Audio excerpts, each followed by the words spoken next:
Well, holy shit. I actually managed to do it. After procrastinating for ages, I finally managed to produce an audiobook version of the Lunatic Fringe book. It's currently available on all Amazon sites, audible.com, and shortly on iTunes.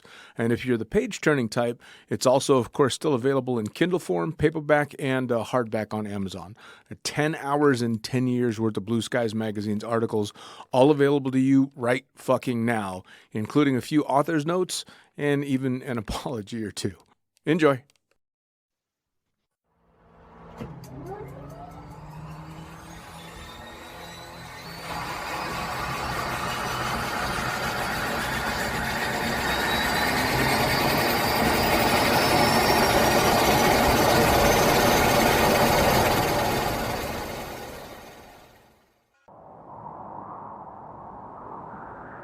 In a world. Mate, hold up. We said we're done with the serious intros. Who said? Well, we did. I don't remember that. Well, I said it, and you're me, so, you know. Well, I don't care. In a world. Hey, I told you. We're keeping it light. You do it on your own then. Well, technically, I already am. So, anyway. Fuck yeah. Pure wild flight. Get it down ya. How good? Visit nzaerosports.com. I get to do the next one. Well, obviously, you moron. We both do. I was 19, broke, unemployed, and sold my girlfriend's canopy for drug money. So, I thought I better sew her a new one. What a sentence, and what a story. This describes the humble yet outrageous beginnings of NZ Aerosports, the home of Icarus canopies, in the words of our founder himself. From getting a paratrooper toy from his mom, watching parachutes at the DZ as a 6-year-old, jumping off the wharf with a parachute made from bed sheets, doing his first jump at 16, sewing his first canopy on a borrowed machine at 19, and starting to sell parachutes out of a garage in 1986, Paul Gyro Martin had an undying love for the sky. Our company started with one man with the wildest of spirits and a true blue sky dream, a renegade. In the time that Gyro created and ran the Icarus Canopies brand until he passed away in 2017, he pushed everything he had to its limits. We miss him, and we always will. Gyro is the next generation of NZ Aerosports. It honors our founder, of course, because it was the name we all knew him by, but Gyro the rebrand also marks the start of a new chapter, our next jump. Gyro is the space between sound and silence, art and science, chaos and calm. Gyro is a state of epic tranquility that transcends understanding. That moment, in the door, in free fall, mid-swoop, where nothing but the present exists. A perfect balance of euphoria and thrill. Gyro captures our passion for flying and our commitment to designing break-the-fucking-rules canopies that deliver pilots pure, wild flight. Coming straight from the cockpit, it's another episode of Lunatic Fringe with the fucking pilot.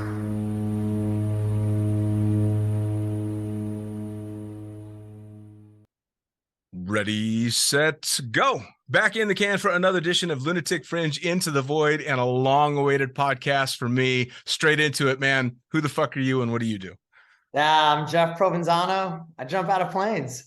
You do jump out of planes, man. You do as well. And I am so happy to see you on the other side of this screen. So I know it's only early afternoon for you, but it's late for me. So cheers.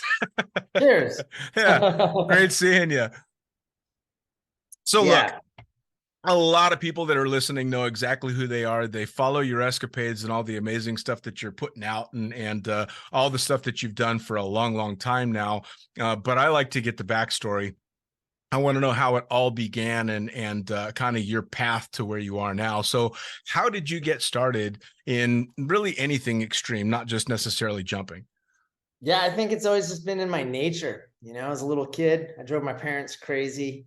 You know, my dad told me one time that he would catch me like no matter where I jumped from. And he came home one day and I was standing on the roof. It was only one floor, but you know, I mean, it wasn't like a, you know, multiple floor building or anything, but I was like, I'm like, hey, you ready to catch me? You know, and he was like, no, go climb back in the window, go back into the house. And I don't remember that actually. I just hear them tell me the story of that all the time. But yeah, I think it's just kind of in my blood, a little bit of a little bit of an adventurist. And Is it a family thing? Like our mom and dad adventurous types? definitely not mom and dad. Maybe, my grandfather from my mom's side, he was a bit of, he was into adventurous stuff. Like he, raced motorcycles, rode horses, and that was kind of the extent of it in general. But yeah, my parents are both not extreme. My dad, like, he's athletic. He was into sports as a kid, soccer, golf, for most of his life, also like really good golfer too. And my mom's an artist. She paints, so. Well, that might Yeah. explain some of the creativity and some of the stunts that you're doing. Definitely. I went to art school, and I always tell people, like, oh, you still do art? I'm like, totally. I live a very creative lifestyle. Which is, yeah, it's absolutely true. I mean, the one that stood out for me in relatively recent past was you swooping the cranberry ponds. Yeah. And all I could think is, who the fuck comes up with that? But it was so badass. Well, it's like very few ideas are really originally your own. It's like you see something from somewhere and you adopt it and like tweak it. And I saw another RedBull athlete. His name is Brian Grubbs. He's a wakeboarder, wake skater, like foil guy, like just waterman, like badass waterman all around. And he did a wake project that, they just set up some pulleys across that thing, and he was ripping across the pond.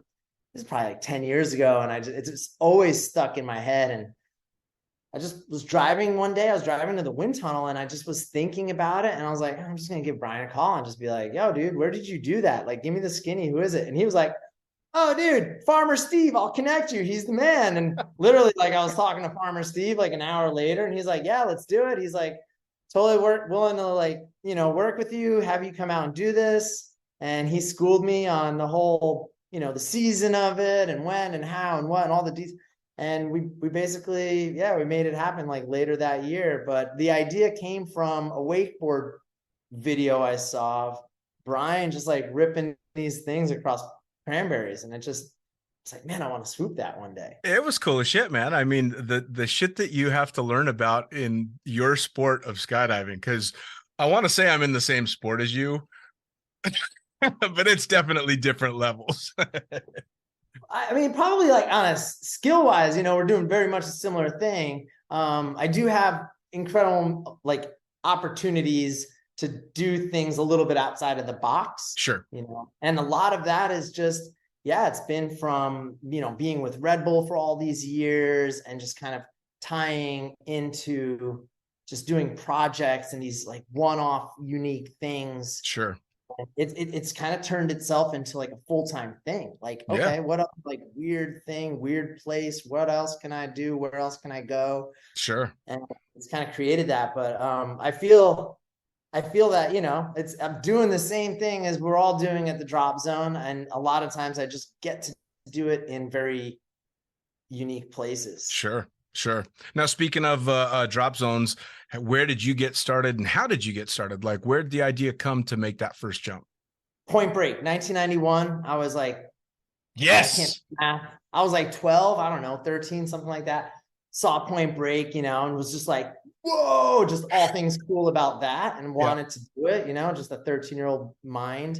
I was like skateboarding and doing all that stuff at that age. So I was just like, we got to jump out of a plane.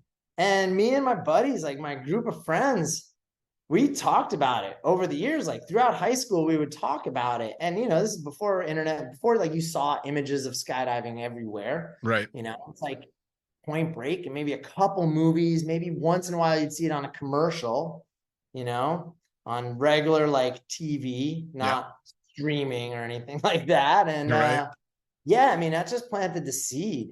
That really did. And we kept talking about it year after year. It would just kind of come up. And when we all turned 18, we're like, it's time. Let's do it. Right. And so, I lived in New York. I was born and raised in New York, just outside New York City in Westchester County. And not far from us was Skydive the Ranch in upstate in New Paltz. So a little bit farther north from where I'm from. And, we found it in the Yellow Pages.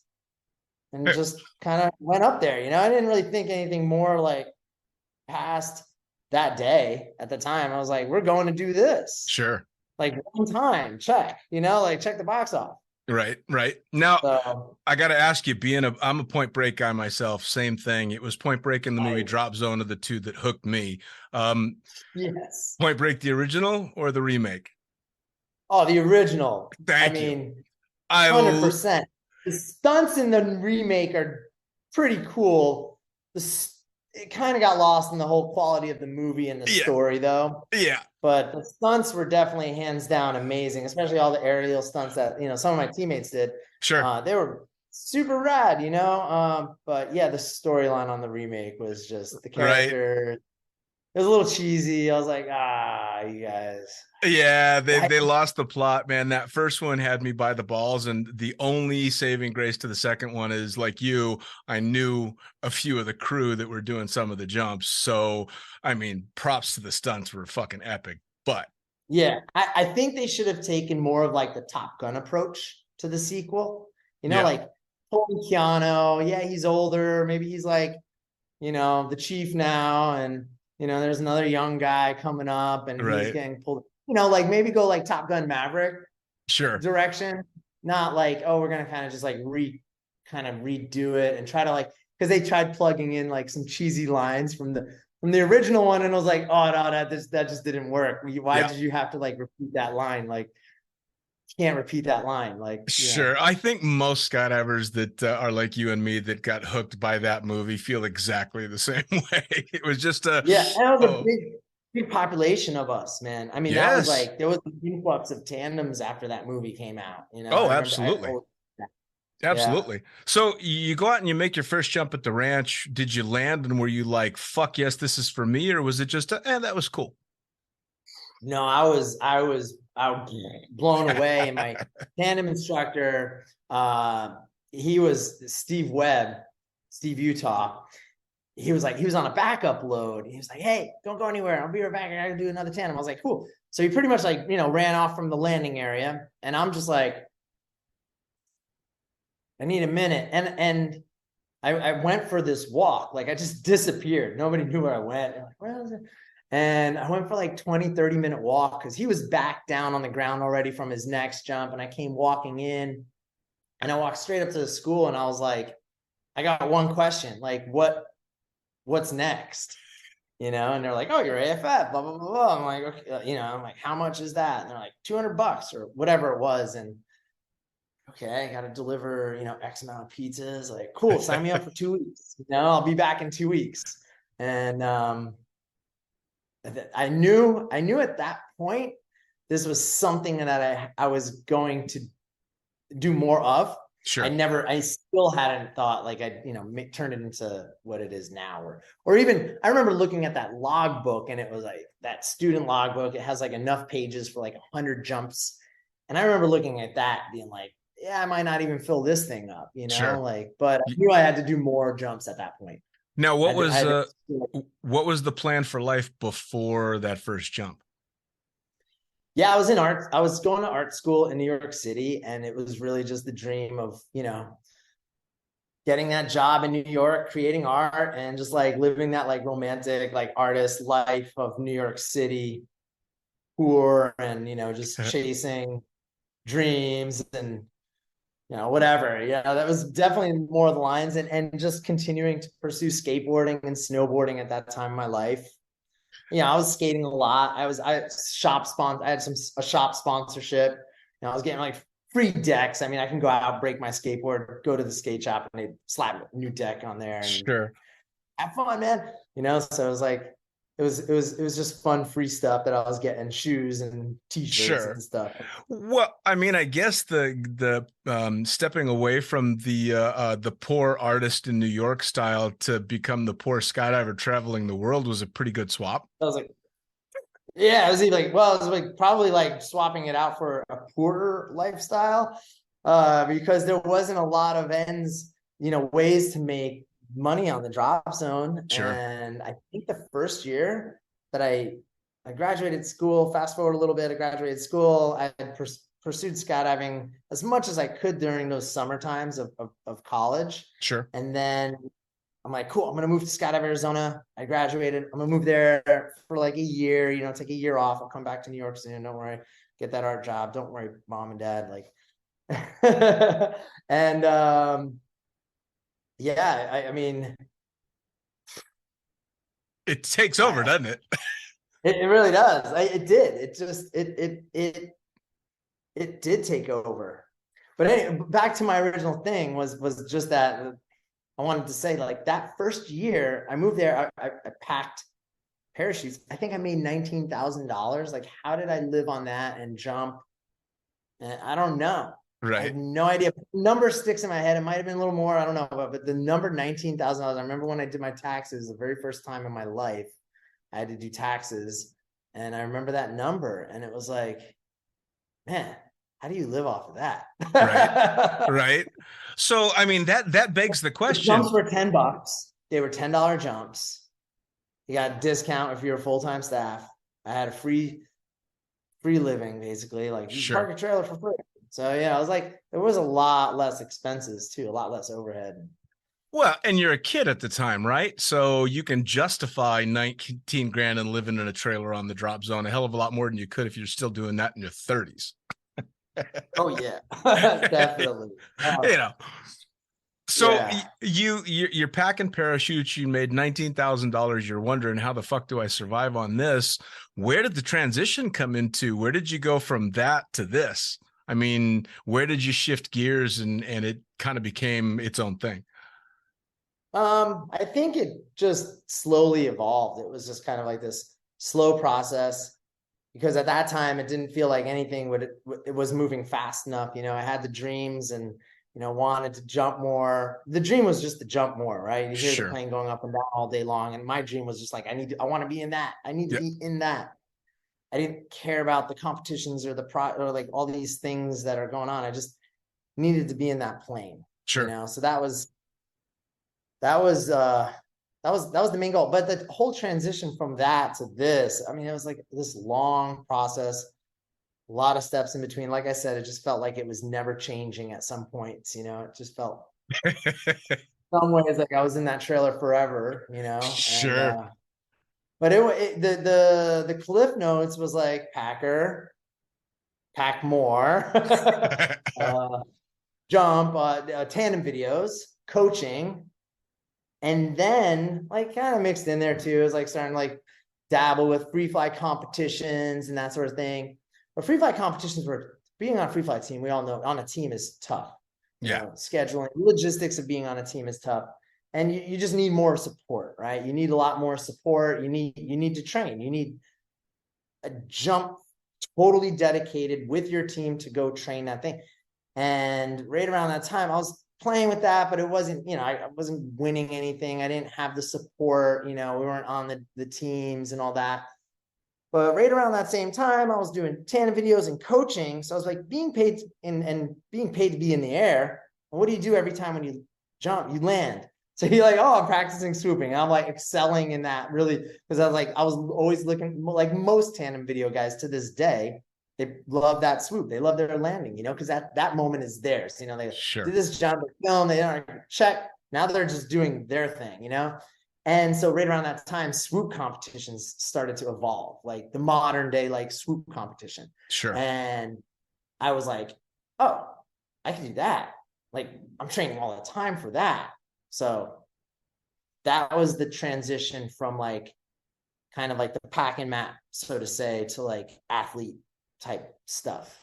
Now, would this be when like the PST tour was still going, or okay, tour, exactly. All right, cool. Then Pro Swoop tour, the RedBull tour, the European Swoop tour. It evolved. Like, not that first year it was just Pro Swoop tour, but soon after it just evolved into like there was 3 tours going on, and they all were scattered around Europe and America for the most part. And yeah, I mean, you stayed busy. All of a sudden, I'm like you're going to, 20, 30 competitions a year. And then during the busy months, you're basically like I remember one summer just being in Europe for a comp, back in the States for a comp, back in Europe for a comp, back in the States for a comp, like, and then you're like bouncing around the States for like 3 weeks and back to Europe for a comp. It was Sure. nuts. Well, that would It have was, been most likely when our paths crossed, because I was out at Cross Keys when the PST tour would come through Wildwood. So if you ever did Wildwood, I we did. Yeah. yes. So our paths I ate probably. shit on the beach on a landing there. Oh, I what a clipped one of the gates, my lines, and I just like it was like the first gate too. I like clipped it, like soft sand, everything. I just like it wasn't even like horrific looking. I have it on video. It was just like I clipped it and I just came to a stop and stood up. It was like the weirdest thing ever. And I was like, whoa, what just happened? saw And some everyone was cool like, you shit. Saw some okay? I'm cool shit like, and some great wipeouts in Wildwood. I saw at least two guys snag a seagull in the lines going across that oh pond. yeah. Yeah. And then one of the judges got snagged in the zone accuracy by some lines and it flipped her, I remember. Yeah. And yeah, that was like, oh man. But yeah, JC hit a bird. JC Yes. Folklation hit a bird at Wildwood. I'll never forget that. Well, and he towed him First through the time whole towed that bird through the entire course. it like got tangled, right? Yeah. Yeah, man. Right. Yeah. I'll never forget that. Well, and I was I Yeah. was doing tandems at Wildwood, so I was rolling out of the helicopter when John would fly the Alouette and land on the beach there. And what a fucking place to jump, because you're in between a roller coaster and a Ferris wheel and the boardwalk, and it was just, I mean, what an epic spot. Yeah, and I think that was kind of the beginning of like, wouldn't it be cool if you could just go and just swoop all over the world into different places? Did That I was kind not of just that idea. I think I just saw a video of you randomly. It's just you. There's no crowd, swooping into a canal and just kind of doing a head dive into the water next to nobody? Or was that you? Or because I've seen so many videos, you going in between boats and you in canals and you in the cranberries and Yes. Oh, I know which one you're talking about. Yeah, I just did. I think I threw. Was it like not a canal, but like a row of boats? yeah. Maybe. I think I just posted that. Like it. That was that happened a few years ago, but I just recently posted a version of it. Oh, fair enough. So yeah, it was in Croatia. Yeah, that was cool. when you started But doing the swooping and everything, and then you're competing and you're traveling all around the world, is something like Red Bull even on the radar at that point, or did Red Bull kind of come out of the blue, or did you pursue it? well, no, I was kind of in the right time at the right place. Early days of Red Bull. There was very few RedBull athletes across all sports. But I was living up in Lake Tahoe, and yeah, I mean Shane McConkey was based up there. Yeah. And he was the first North American RedBull athlete. And so, RedBull had a big presence in Tahoe at that time. They were like, Was they this were always Wes? there. This was Wes's drop zone?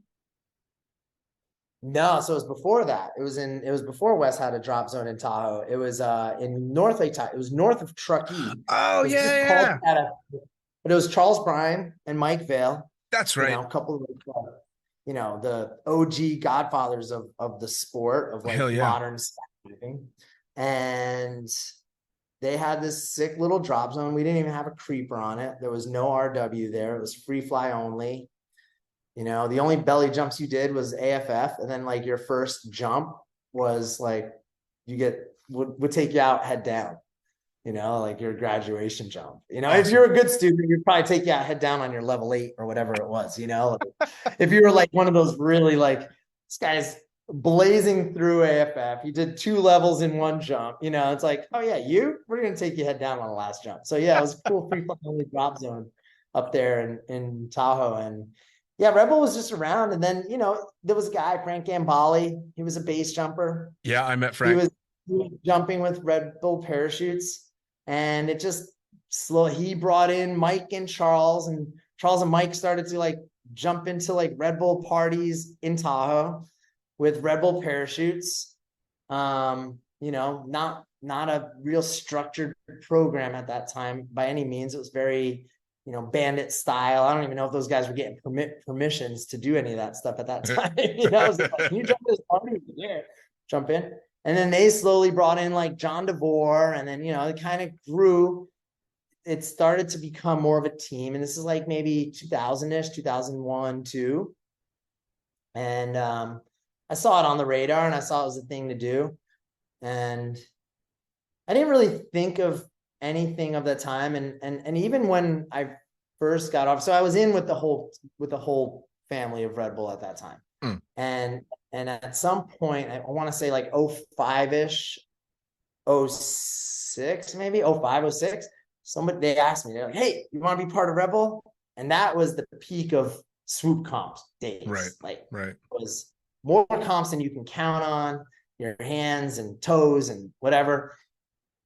And I was like, I told, and remember like, oh, you want to do this? And I was like, nah, I can't, I'm too busy. Like, because it just wasn't what it was still what it is now. Like, nah, because I was really like, all I wanted to do was compete. And they were like, yo, that's totally cool. Give us a call when you're ready. And I didn't really think much of it. I just was like, yeah, no, I'm good. And then a few years later, I remember I was burnt out on the swoop comps. Now I remember sitting on a plane or a helicopter actually in Russia. And I remember just being like, I don't want to be here. I'm done. I'm over this.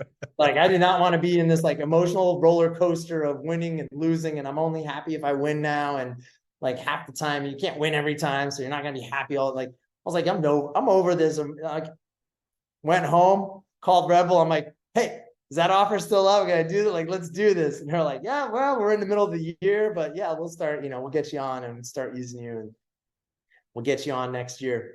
So that's awesome. So it was a 2-year gap between when I first was offered a position with them. And then when I officially was like, let's do this, was like 2008, I think. Nice. Was the official like, yo, let's go. Well, of course, anybody listening now is like, he fucking said no to Red Bull. I know, right? Yeah, I said no to Red Bull, man. It just went, yeah. But we didn't, before social media still, before all of that, Sure. So now with Red Bull, I've talked to a couple of Red Bull athletes and asked them kind of how Red Bull works, and I'm sure your experience is quite similar, but are they guiding you towards specific stunts that they want to see, or is it just you're coming up with ideas and sending them the plans?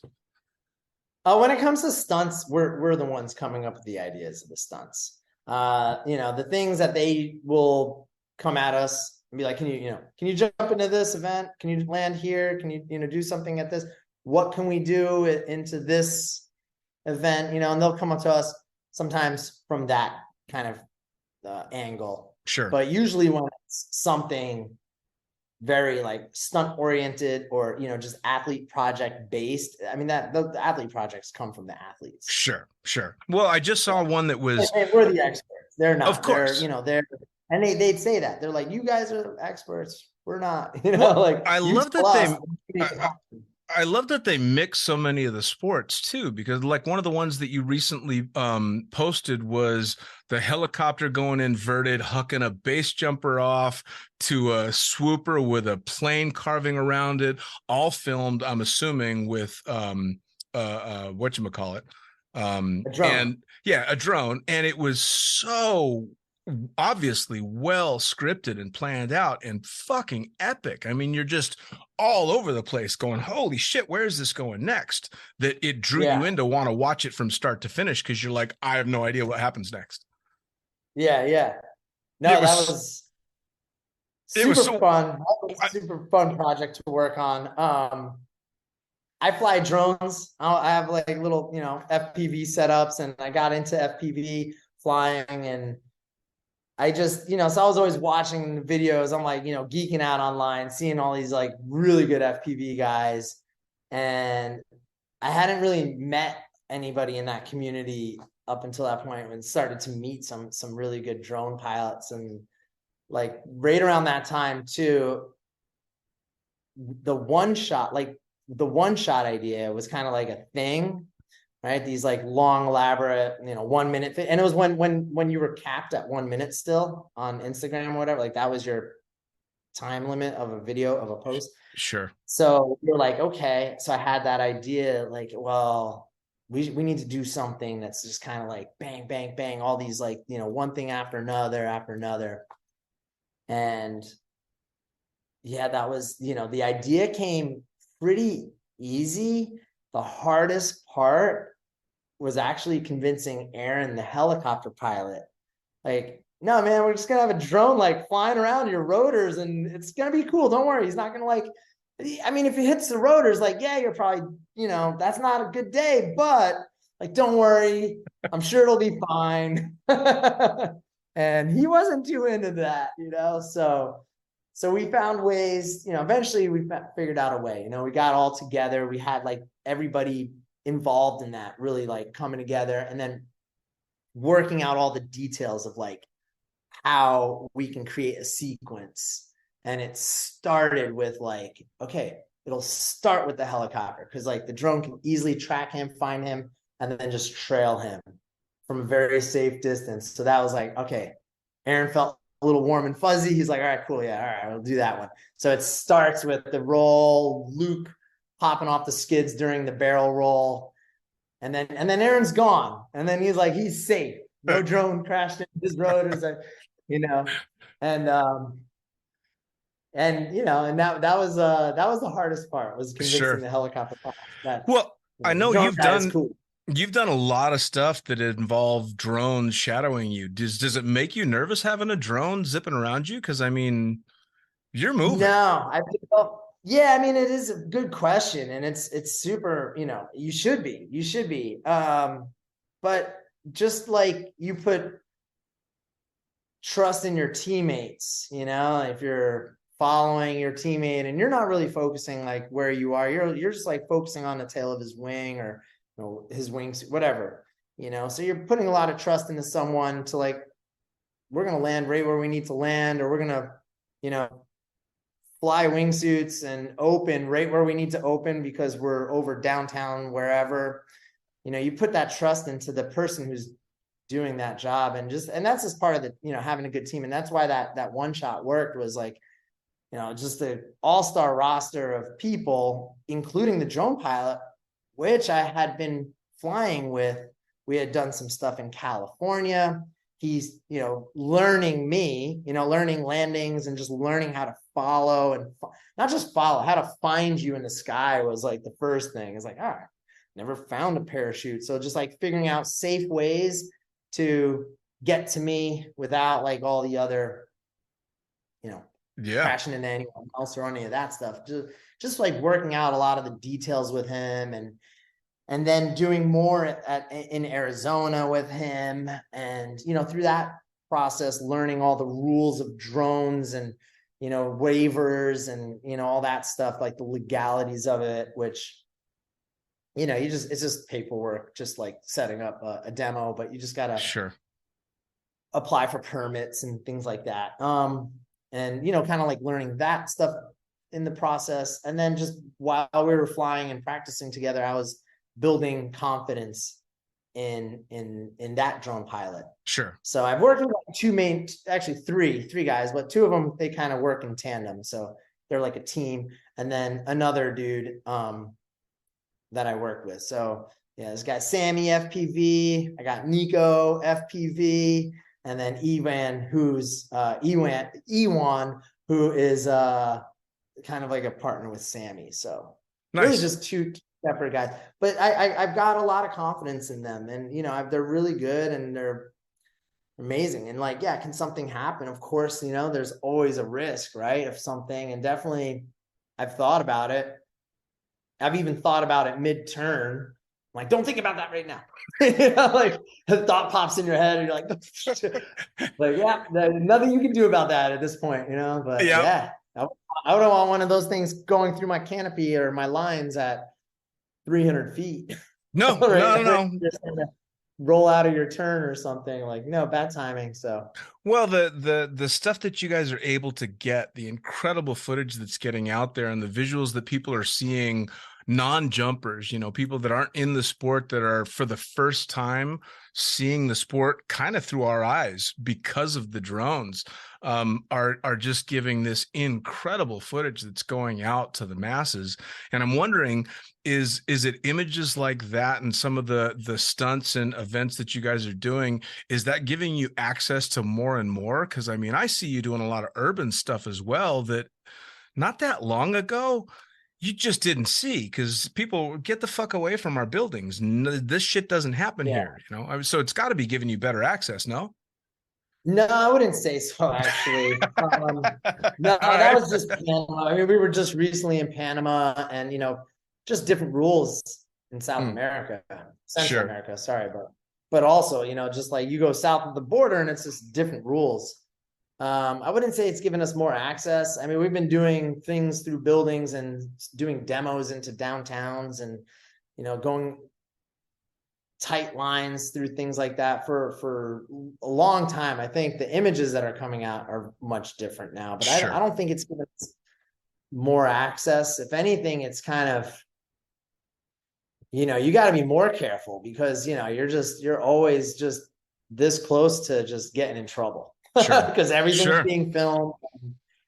Sometimes you just, you're pushing the limits of yourself, and you're maybe not thinking, like, you're thinking more survivability, right? You're not thinking like, oh, I gotta follow the rules here, right? You're like in the moment, right? Right. I'm thinking like instinct kicks in, right? I'm not even thinking like, just this instinctive, and the instinct is surviving. It's not like following a little rule or a technicality in some cases. So I think, having everything filmed all the time is, if anything, it's probably hurting us than enabling us, I do think, though, having these images where it's enabling is just like the next generation, right? It's accelerating the evolution. It's just like the kid that grew up never seeing someone do a 360, and then now they're just watching dudes doing 1080s all day long. That's normal.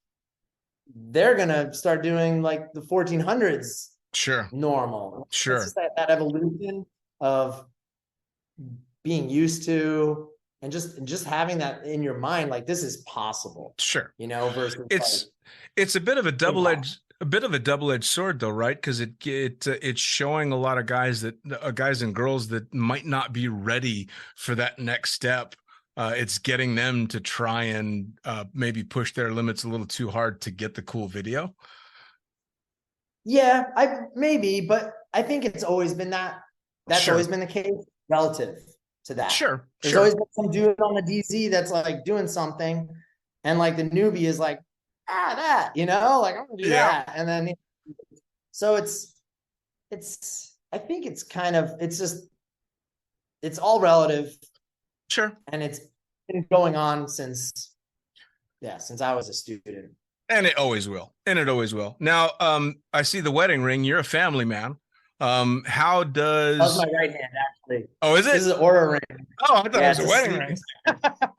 All right. There's just like, there's like some sensors, and it measures like all sorts of, mainly it's heart rate, motion, and O2, the green light. I think it like measures your O2 saturation of your... All right.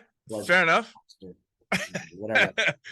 Well, it just tracks. It just tells you how good or bad you slept, which you probably could just know. If you wake up feeling good, you probably slept good. And if you wake up feeling tired, you probably slept pretty tired. But, I like diving into a little bit more of the science behind it, and it keeps me accountable. You go to sleep earlier. But yes, I am a family man, though. I am a family man. I'm not a married man, but I am a family man. My girlfriend has 3 kids at home, and we live together, and very much so. It's a very real relationship, and we've been together for over 4 years.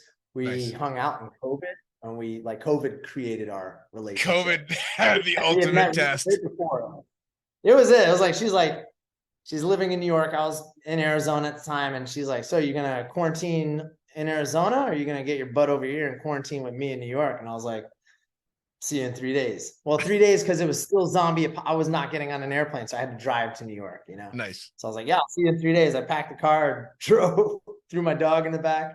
Like, let's go. We're going. COVID And formed a lot of relationships, man. I had moved in with my girlfriend. I want to say 5 days before we locked down in Dubai. And in Dubai, we had a proper fucking lockdown. Like, it was close your doors, get a pass from the police to go to the supermarket lockdown for a couple months. So when we survived that and came out the other side still doing pretty good, I'm like, I gotta fucking marry this woman because we didn't kill each other. So COVID is a part of the reason why I'm married. nice. Yeah, man. Dude, that's awesome. Yeah, dude. Yeah, it it created relationships or it definitely destroyed a lot. Oh, it was such a strange time. And I mean, everybody's got their stories, but I remember thinking, fuck, man, I went from, just trying to adjust to living with a new person with work and everything to not being able to leave the house. And I think we were 3 weeks into the lockdown, and I'm standing on my balcony at like 10:30 in the morning, drinking a Patron XO cafe in my underwear, talking to my Muslim neighbor during Ramadan. And it dawns on me, I'm like, dude, I'm sorry that I'm naked and drinking alcohol in front of you. He's like, I don't fucking care. Weird days, man. Weird days. So with everything that's gone on and all the amazing stuff that I see you putting out, is there any really big things coming up on the horizon? Have you got any noteworthy stuff? Yeah, I'm not going to the moon or anything that big, but I've got a couple cool projects, a couple that are happening soon. I hate to talk about them, and Sure. spoil any of them. They involve swooping, I'll tell you that. So, one coming up here next month. It's a smaller project, but it's just been a lot of planning. It'll appear on the final side of it. You'll never know the work that went involved for permitting and all this stuff, but it's been in the works since before COVID. Oh, wow. So, yeah, and that one's happening in about a month. Then I have one that's slated for this year. We don't have dates yet, and it's been like kind of a 2-year project, but the first year was really just scouting and doing all the groundwork and just traveling to all these locations to find areas. And so hopefully we're gonna kick that off in October. Nice. And that'll be like multiple days. That's a bigger project, bigger production crew following me around. So bigger than anything I've done up to date. So oh, wow. It's just me though. That's the thing. Like, it's like my project. It's like my project. Like, we've done some pretty big projects as a team. Sure. But so it's the level of some of those, but it's just like the Jeff Rowe show. Sure.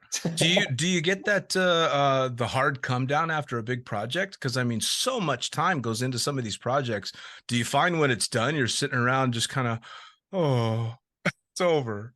No, actually, no, I don't really, because there's always just something else about to kick off, right? Nice. Like, the regular day-to-day is keeping you busy. I don't feel that so much or at all after the project. A lot of times I'm just happy it's done, Sure. Because it gets to a point. Sometimes, you're just, you're burning it down on both ends to make it happen, and you're just running at 120%. And not necessarily on the jumping side either, but the meetings, the emails, this, that, the traveling, all the other logistics of whatever goes into like creating a project or a special jump. But I think my big come downs are really just when I can't jump. Like injuries. Injuries are tough. Have you dealt with a lot of injuries? A handful. Recently, I've dealt with a couple back-to-back ones, but over the grand scheme of things, like the amount of years that I've been jumping, it's like barely, a fraction of the time really I've spent injured. But this last year, I've spent back-to-back broken shoulder, 3 months, not even really recovered. I started jumping just because I was like, I gotta jump, pushing myself, and then I had so much focus and attention into my shoulder. I wasn't like warming up any other part of my body. And then on a jump, I detached my hamstring, full Oh, detached hamstring. Yeah, fuck tore right me. off my bones. Yeah. so that was surgically repaired, clamped back onto my tailbone or my sit bones. And just been coming back from that. And it's 6 months. I've got an amazing team, amazing PT care, like everything, like the team behind me through my recovery. And we just did some testing 2 days ago here. I'm at RedBull actually right now at the training facility here. And we did some testing, and great news that like my hamstring's like so much better. It's so much stronger, all yada, yada, yada. But it's still some work to go to get 100%. So like go to like full sprints, full max, like loading it to the max. So, but Sure. I'm back to normal shape. Like I feel good. I'm squatting what I was squatting before the injury. So it's kind of like a deceiving injury. Like like I feel good. I feel like I should be good. But then when you talk to the scientists in the lab over there, they're like, you're not quite ready yet. Like, what do you mean? They're like, well, your tendon, the stiffness and this and that. They're like, oh, science. Dude, I feel for you, man. I back in 2009 I detached my bicep. And Oh, it's a strange feeling. I can't even imagine what it's like for a hamstring, but with the bicep it was just the weirdest thing. It was a very brief, incredibly intense pain, and then the muscle just was doing shit it wasn't designed to do. Didn't hurt anymore. It just was doing some weird stuff. same. So, I didn't have a lot of pain from the hamstring. I didn't even feel it pop.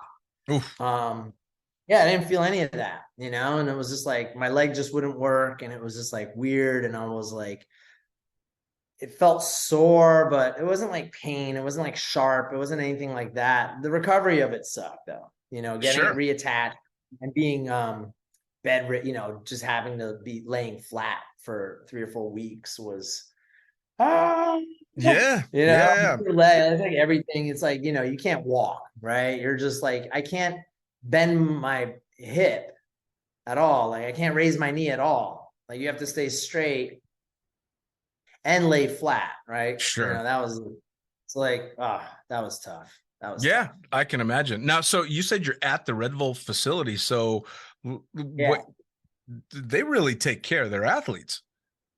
they really do. I mean, yeah, they really do. I love Red Bull. And I love my Red Bull family. I really do, man. I mean, I've been with them for so long. I mean, the people here are just amazing. It's an amazing company, at the core. And it that just shows like, Sure. uh, Well, you need good leadership. You need it good leadership, and good vision, sure. and they have that, you know. Well, it's the ultimate marketing I've ever seen because, well, the funny thing is, of course, especially coming from the sport, when I think Red Bull, one of the last things I think of is the drink. All I think of is all the amazing Sports shit is that they sponsor. awesome. To That's a lot race, of people. I get that. I hear that a lot when I talk to people about it, especially from the outside. It's like you hear that a lot. yeah. It's Yeah. literally Hey, you're not alone. it's they sponsor all these things and they do F1 and they do skydiving and they do base jumping and this and that and the other thing. Oh, and they make a drink too. Totally. Yeah. Yeah. Yeah. That's Have you tried yeah, it? right? I know. Yeah. I mean, the can is still the king here, can is number one. Like this is Yep. the holy grail. But really the athletes are kind of like second. It's like in the world of Rebel, it's like, what's most important? It's like this can is the Yep. most important thing. Number one. What's second most important? I mean, and I might be wrong, but it really feels like the athletes are next in line. We're like, That's well, the so can, epic. it wouldn't exist without the can. So like, of course the can's number one. You guys are number two. That's And which is it's awesome. incredible. Well, Yeah. So Red Bull actually sponsored an event that we did at Cross Keys in 2005. We were going for the the most tandem race. tandems. Yeah. So We did that. We did, I think, 406 tandems in a day. Red Bull threw this massive party. They cooked us all dinner and everything. But of course, we jumped from sunrise until like 4 o'clock in the afternoon. And we were turning so fast that the only thing you had time for was either water or Red Bull and a couple of Snickers bars. So by the end of the day, half of us idiots that only drank Red Bull and didn't drink any water throughout the day were dying. I couldn't even eat the dinner because I'd had so much Red Bull. I was just caffeined out of my mind. But then they threw this massive party. They had waitresses dressed as pilots and DJs, and it was fucking spectacular, man. Yeah, they're known for that. I mean, Yeah. the event they put on, that's definitely, they're known for the sport, the amazing wingsuit flights or the biggest, motorcycle backflip, whatever. And then they're also known for that, I think. Sure. Which is, I mean, honestly, as far as branding goes, I don't see that it gets any better. Yeah, they really wrote the book. I think they've, so many companies emulate them, and and now I think it's become, it's a different game again, right? Like marketing is like, they kind of did raise that bar, and there was a bunch of years where it was just like, oh, we got to do it like these guys. And now it's a game change. And it's interesting to see how they're navigating now, because it's like, okay, like everybody's marketing like savvy and coming up, like all these companies are doing things, like outside the box that wouldn't have been done 20 years ago. But it's interesting to see how Red Bull's like, just like, okay, we gotta keep doing this somehow. Of course. Well, and it's nice to see fun marketing anyway. I mean, you're with NZ Aerosports, and NZ Aerosports has had the best fucking tagline ever. Fuck yeah. Which I am a huge proponent of, man. Even before I had ever touched an NZ Aerosports canopy, the fuck yeah had me by the balls. I just absolutely loved it. So it's just, again, wonderful marketing. And then, as you would know, dealing with the NZ people, it's such a cool crew of people over there. It's like a little, mini version of something like Red Bull. It's this family-oriented, badass little crew that's kind of doing their own thing. Oh, and they also have an incredible product. Yeah. Yeah. So what comes next for you? I know you said you've got a bunch of events, but long-term, do you see yourself doing this until you're old and gray? Man, that's a good question, and it goes through my mind a lot these days, especially coming off of 2 injuries. I'm 46, and just trying to like power through that. And, it's definitely, this year has been an interesting year for me, because laying flat and just immobilized for a while kind of just put things into perspective. Sure. And I think the hardest thing for me to swallow was, my days are numbered. I'm closer to the end than I am the beginning. Sure. At this level, yeah, can you skydive till the day you get old and die? Yeah, we all know some 70-year-old something at the drop. Like, we all see that. And for sure, is it always? Yes, it's always going to be part of me. I feel like I'm part of this Sky family for the rest of my life. Sure. But at this level, it's definitely, that's why I'm putting in the time here, and I put in the time, and that's why I've put, what am I doing outside of the sport to better myself within the sport, and you just got to train differently. You have to be way more mindful the older you get in this sport, for longevity, Sure. Even if you're not having a bad crash and you play it safe, man, there's so many, the overuse injuries, like everybody feels it. Like, you go to the drop zone and every jumper out there is going to complain about, oh man, my neck, my this, my that, and what I find is very few skydivers are doing much on the back end for it. Sure. They're just kind of like, see them at the bar at the end of the day. And it's like, it's like, well, feel like, you can feel like that and just feel like that. And, or you can change something. Sure. So you can change something, and then you could also maybe gain a few more years at the end, right? At a higher level. At peak level, yeah. Have I peaked out? Like, maybe in some things I have, but in some other aspects, I feel like I'm still a little bit on that trajectory. Sure. I haven't kind of maxed over yet, but it's happening. Like, I'm in those years right now, but it's it's a tough one to swallow, and it's not easy to accept that, but at the same time, I think there's like a great like rewarding side on that end too. Sure. Of kind of, you know, once I can just be at ease with that and cool with that, like kind of being on that other side of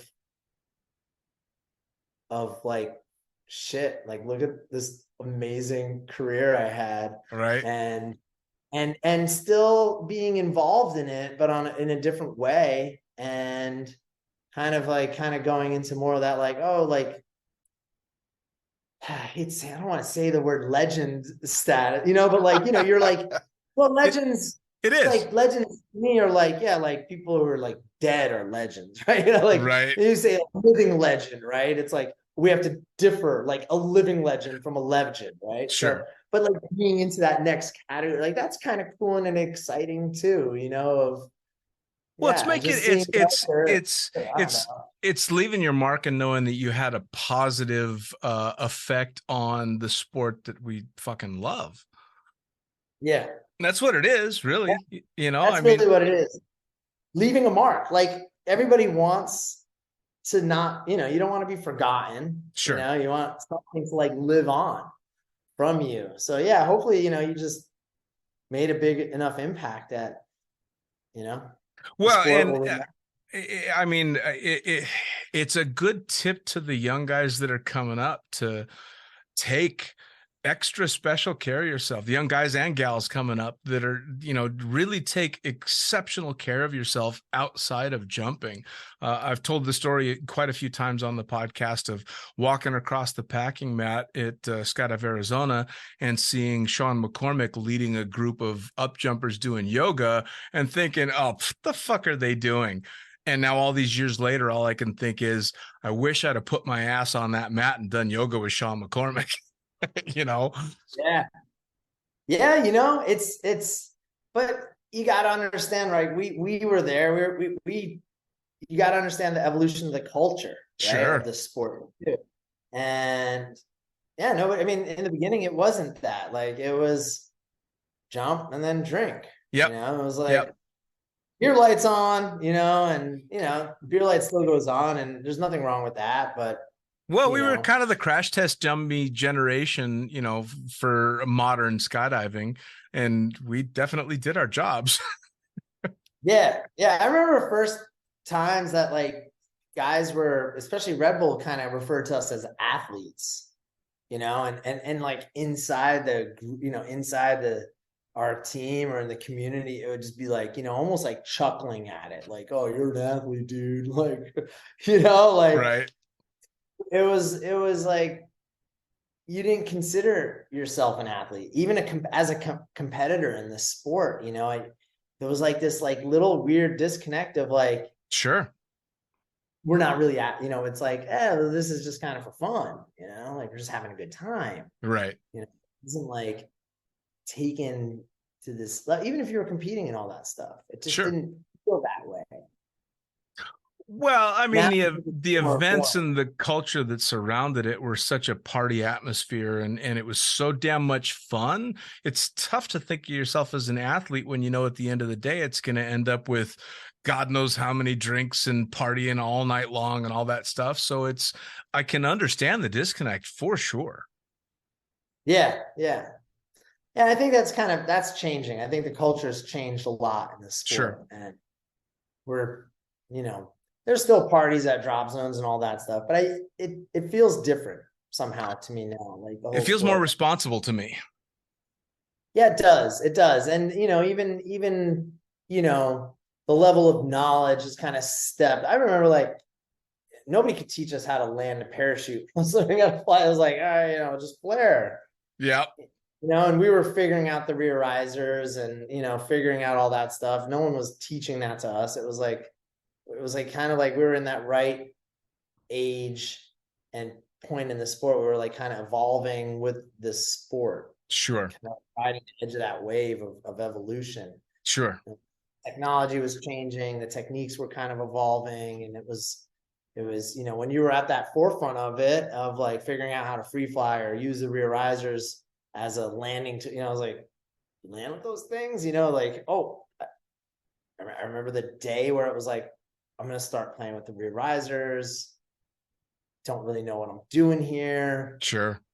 Couldn't really talk to anybody. Even if you talk to someone who was like, one of the other factory team guys, like on a canopy, one of the other canopy guys, it was like, they couldn't give you much information. They were like, give you a little bit of their experience, but, oh, this is what I've been doing. And, Yeah. but it wasn't so like, this is how you do it. For sure. Well, I like you, I felt very lucky that I kind of came up in what I felt was like the next evolution of skydiving, Bill Booth and that crew being the one before us. And then as the canopy started to evolve and it started to transition into a lot more high performance and stuff, we kind of had to figure it out as we were going. It was a really fucking cool time. And not to say that now isn't an amazing time as well, because again, this progression is just insane with technology. But I think this generation that's coming up now is tapping on what we had to figure out from scratch. And they've got all of us, I should say, I say us, but what I mean is you guys. They've got you guys to follow. Oh, yeah. In that evolution of not just body flight, but canopy piloting, because of the groundbreaking stuff that our generation learned. Yeah. It's, when there was a big gap. That was like when now I feel like the technique is definitely more advanced than the equipment. Mm. You know what I mean? Where there was a time when those tri-brace parachutes came out, cross-brace parachutes, sorry.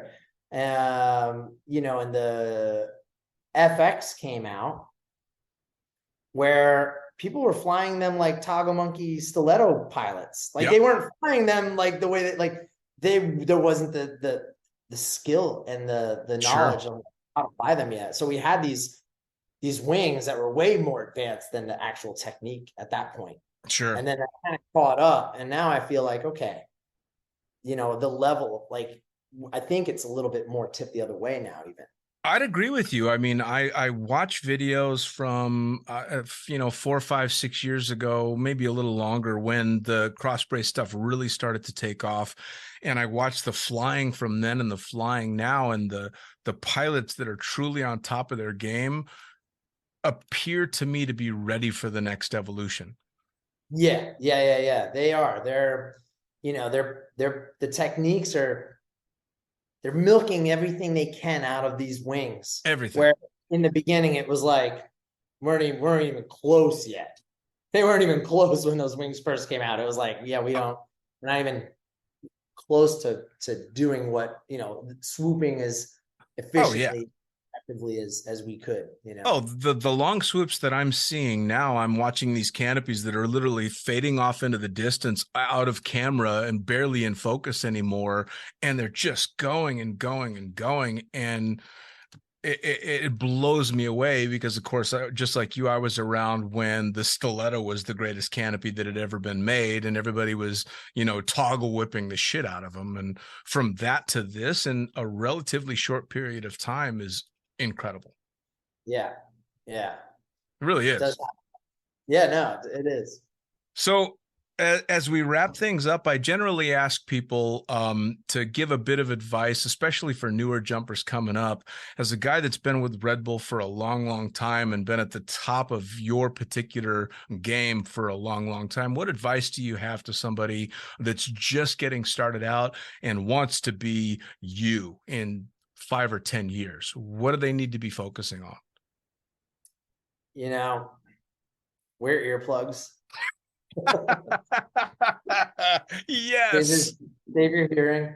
You need people, because the culture is changing, and you have, guys just watching the stuff online, and then they just go to the drop zone, and they're not really like investing the time as we did as like full-time skydive bums.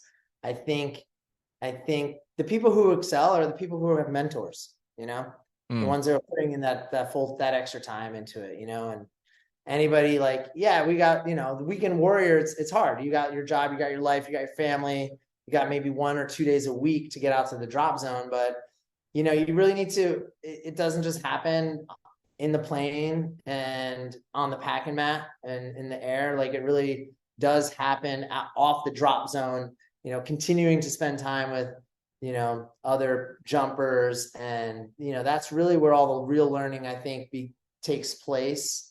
The core learning is just, it's kind of sometimes off the field. Sure. Right. Or a lot of times off the field. And, you know, just trying to connect with jumpers and finding a mentor, you know. Sure.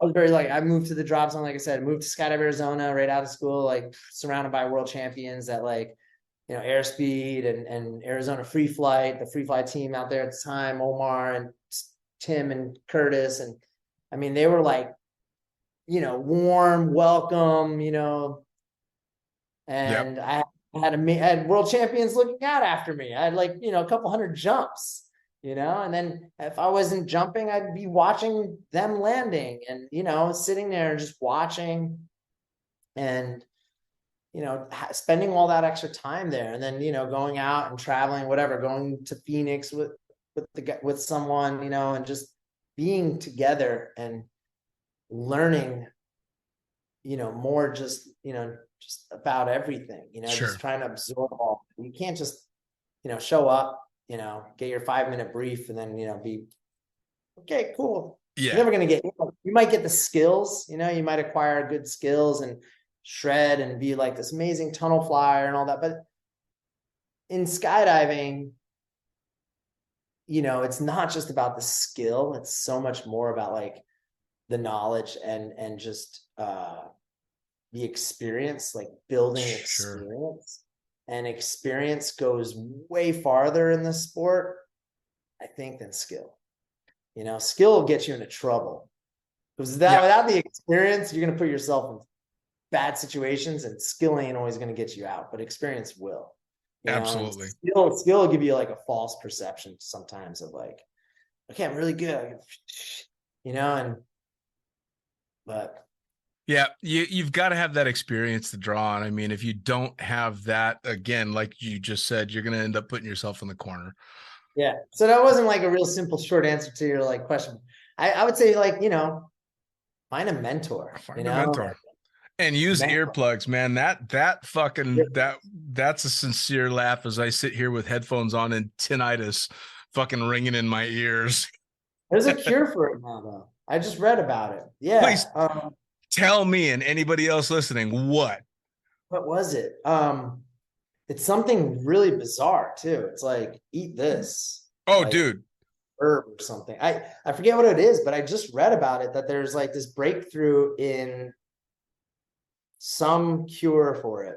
So. If you remember, between fucking 12,000 jumps of free fall and 10,000 hours of twin otter flying, I've got enough fucking ringing in my ears. Oh man, please. I'm pretty sure you could just start Googling it and it's out there. I don't know where I read it, if it was on the gram, like follow some of those pages like Popular Mechanics. Sure. All those like science, I can't think of all the names of them now, but it must have been on the gram. It must have been one of those groups, or maybe it was like Huberman podcast, or one of those, like, you know. Man, oh man, there's next to nothing I wouldn't eat to get rid of the ringing in my ears.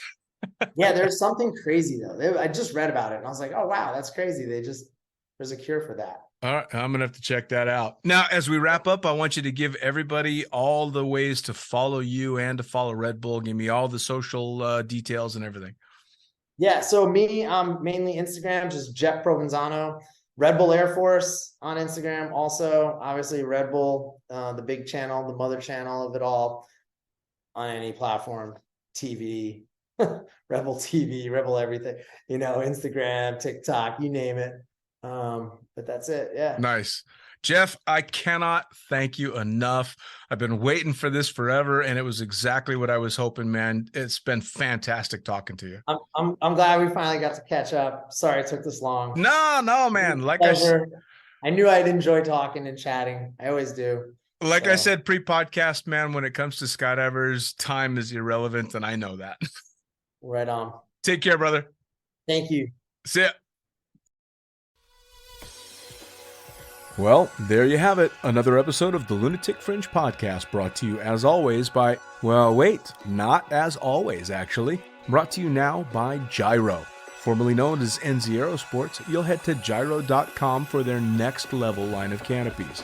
By Pussfoot, the Extreme Sports Collective. Head over to pussfoot.com to check it out. By Summit Parachute Systems, check out summitparachutesystems.com to talk to Jarrett Martin and the gang about kick-ass pilot rigs, rigging courses, and more. By Flyaway Indoor Skydiving, go to flyawaytn.com and check out all the cutting-edge stuff to come. By Pure Spectrum CBD, head to purespectrumcbd.com to check out their wide range of CBD products.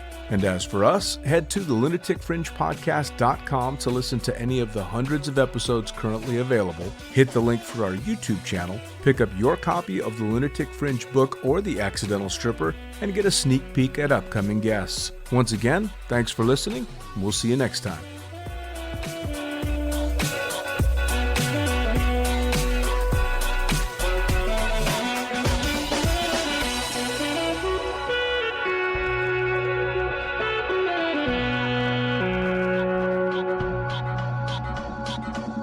Thank you.